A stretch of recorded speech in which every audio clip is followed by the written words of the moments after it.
Okay, you're live.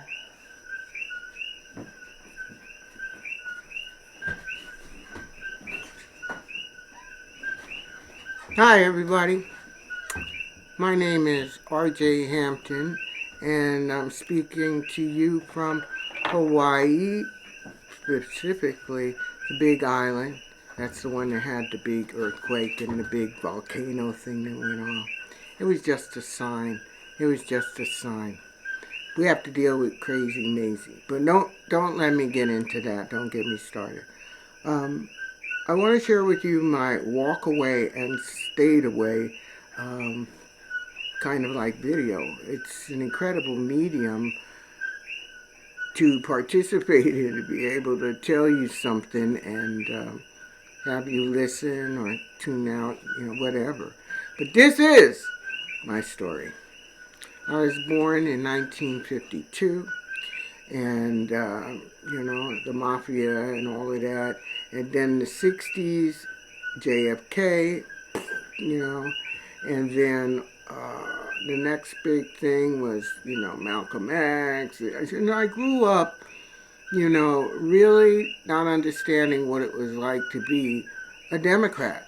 And I really never gave a nickel's worth to understanding Republicans because I already had my idea about that. And I thought that I could never participate in somebody else's party. But as I got older, I realized that, the Democratic Party had no party. They had taken the fun out of life. And so I decided, well, you want to complain or do you want to try and fix things? So, I started about 1991, just as my friend said. We went down to the party, hall, whatever you want to call it, and we tried to convince the people there that Bill Clinton was not necessarily somebody you want in the Oval Office. And we began to tell them about the things that we knew about the governor, the ex-prosecutor. I mean, he filled, and he was the Democratic Party. He was running against George Bush, who was wanting a second term. But then we ended up with, Bill and George, and it just became something that looked like, yeah, they're gonna vote for and put in office a man who is if they did today what they did to Kavanaugh, if they did it to Bill Clinton, whew. So we went, and I realized the Democratic Party had no place for me, because they never let you speak. You see, one of the things that we know about the Democratic Party, and those of you who are saying, yeah, I need to walk away because there's no space. You'll be right. The thing about the Democratic Party, that was one of my observations just a little while ago.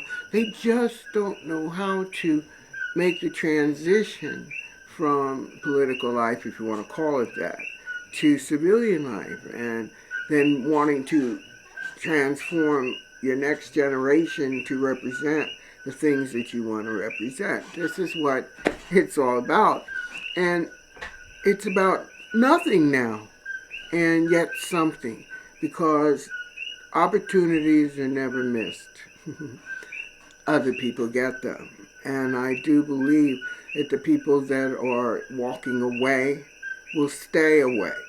Because the thing I want to tell you about, for me, the experience that I had way back in 1975, I was asked to speak in San Diego, and everybody looked like Nancy Reagan, and they wanted me to speak because I was doing some kind of mental health thing, EAG or something like experience, identify, analyze, general.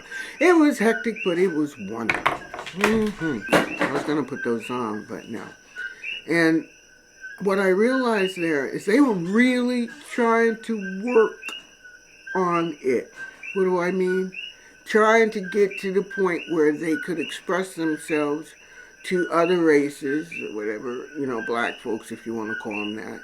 And they just couldn't, because the feelings that African Americans had back then, it was rage. It was rage. And in the party, and that's where they all went. That's how you take care of what you need to move, a Democratic Party, is you got to believe in what the people are saying. There's no room for no room.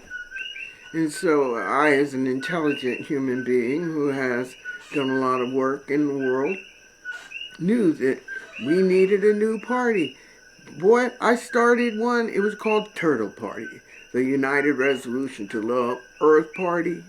And then I realized, to be in politics, it really takes a lot. So then I said, let me study. Now that I realize things are falling apart, let me study. And what did I learn? What did I learn?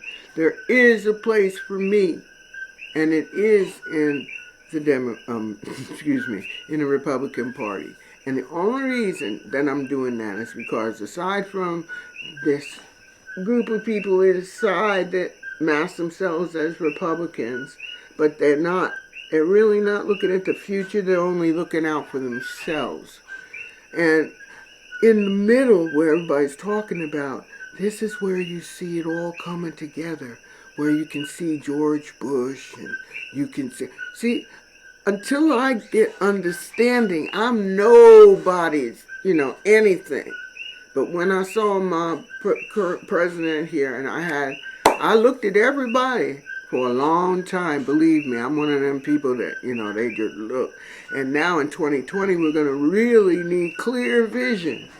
Because that's what, 2020 should be about. And it should be about example. By example, where are we going? Is it that in order for it to continue, we have to buy the madness? We have to look at people who don't know anything about anything, and it's like, oh my goodness, the children are running amok, and yeah, everybody's saying who they are, what they wear, everything, but they don't know anything about what they're doing. First thing, politics is a science of citizenship. Hey, this is the reason why I want 16-year-olds voting and all of that, and people making decisions, because they never thought about being citizens. This is the most important thing. What you have here is pseudo-citizens, and we're going to have a lot more of them unless we build that wall. And I have lots of reasons for that too, but I don't want to bore you because, I want to keep on telling you, not only was I thrown out, I was stayed out.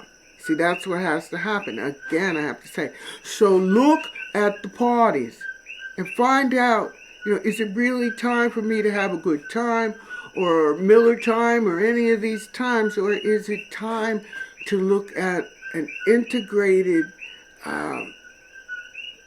something other than what they're putting together now. And hate burns a hole.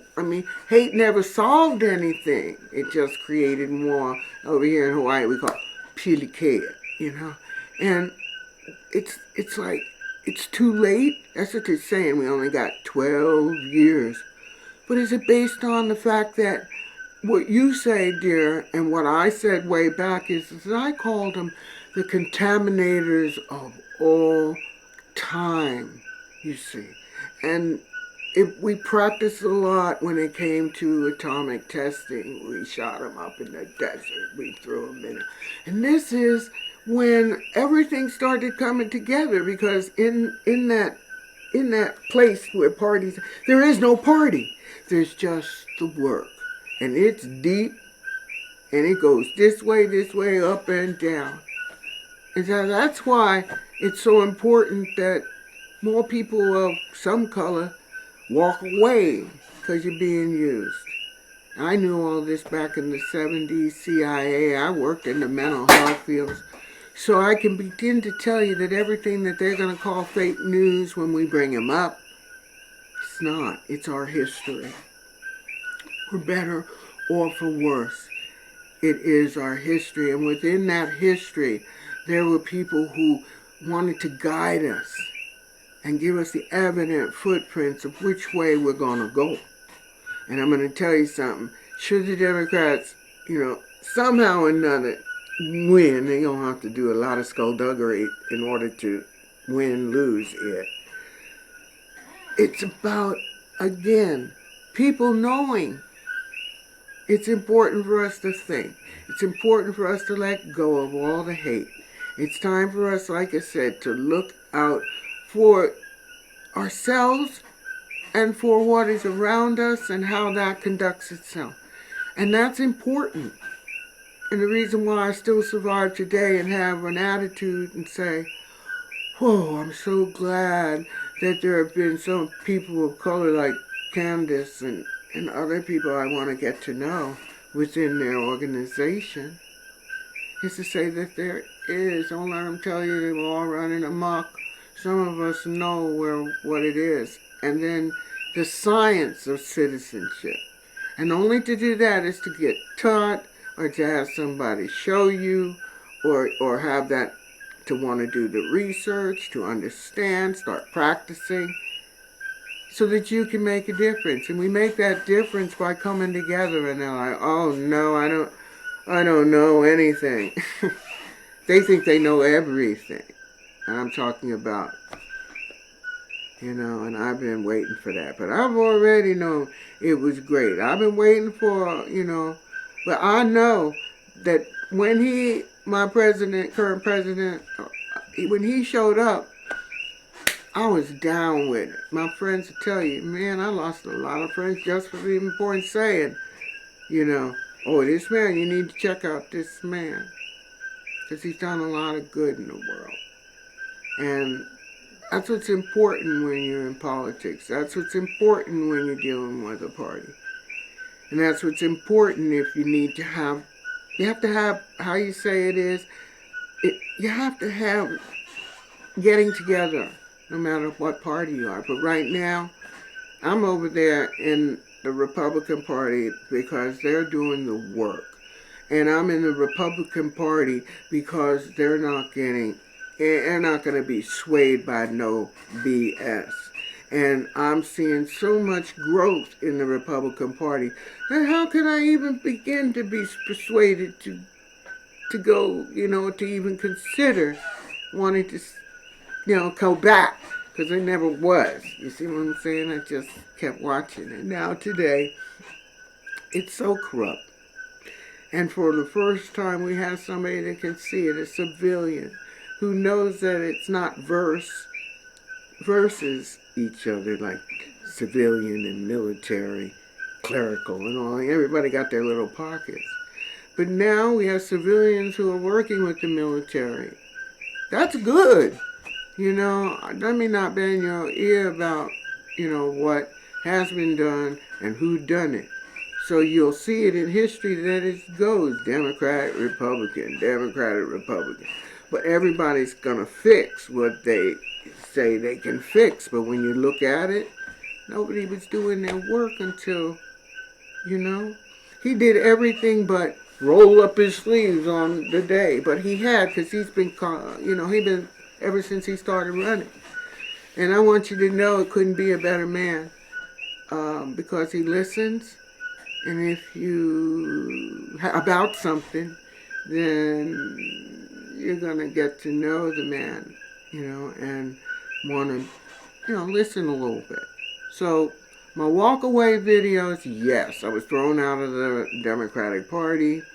Then I walked away and I stayed away. And I watched history from 91, Clinton. We call them the Three Stooges.